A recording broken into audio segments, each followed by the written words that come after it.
After my natural delivery, I was diagnosed with pelvic relaxation that left me with almost no muscle tone down there. My husband, whose size was completely mismatched with my condition, refused to sleep with me anymore.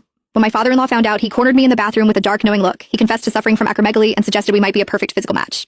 That evening, I made a point of putting on a pair of black sheer stockings, but my husband, Gordon Rudd, claimed that he had a lot to deal with at work, so he grabbed his pillow and went to the study. I was so upset that I was on the verge of tears. The baby's already 3 months old, and you've only touched me once since then. I have needs too.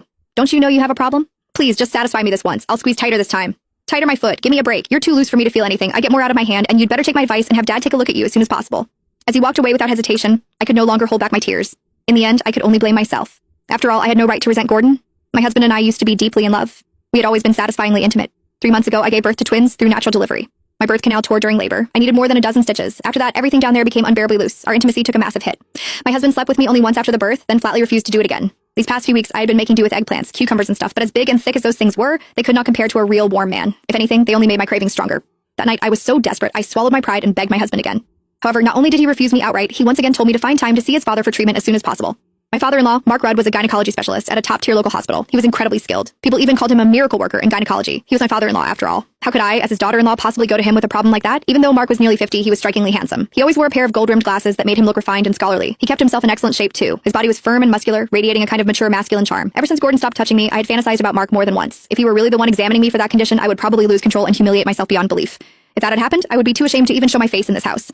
While I was lost in my tangled thoughts, the sounds of intimacy drifted faintly through my in-laws' room next door. The noises were unmistakably heated. It was obvious that Mark had Janet pinned beneath him. He was thrusting hard. As Janet's breathless gasps and soft moans continued through the wall, I actually found myself feeling envious and jealous. If only I were the one underneath Mark. The thought sent what was left of my smoldering desire roaring back to life and burning hotter than ever. I could not help squeezing my thighs together and rubbing them against each other for friction.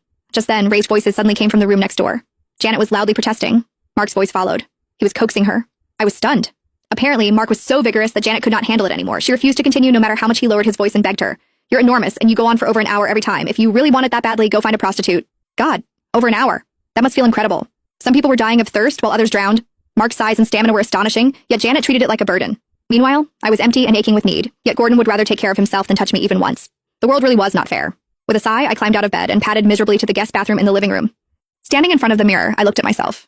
My skin was fair and smooth. I had a body with curves that turned heads. Anyone who saw me would call me a beauty. Yet, despite my perfect appearance, my husband paid no attention. I was left to rely on myself. I stood in front of the mirror, lifted one leg, and bit my lip. I started pleasuring myself. When Janet had suggested that Mark find a prostitute, I wished I could just rush in and tell him not to bother looking and that he should just come to me. I was cleaner than a prostitute. More importantly, I needed it much more than they did. I thought, God, what am I thinking? He's my father-in-law. The more I tried to stop myself, the more those thoughts kept creeping in. Without realizing it, I even started to whisper, Mark, harder, do it harder. The forbidden thrill and the madness of it all made me feel more aroused than ever. I got carried away as my hand moved faster and harder. I did not even realize how loud my moans had become.